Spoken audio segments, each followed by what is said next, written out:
Yan, na-reker yung namin yung motor oh.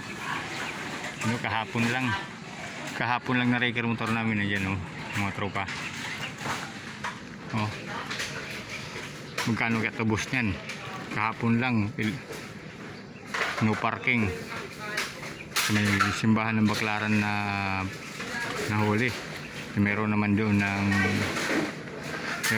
nagpapaparking. Wala naman nakalagay na no parking. Pinarking namin dahil may bayad naman, pero nahuli kami. Yung motor namin no.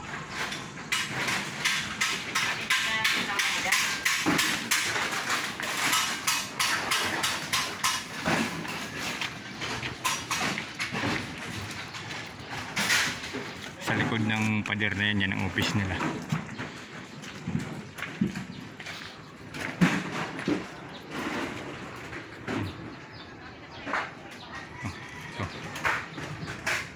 Kunin ko na, bawal yata dito.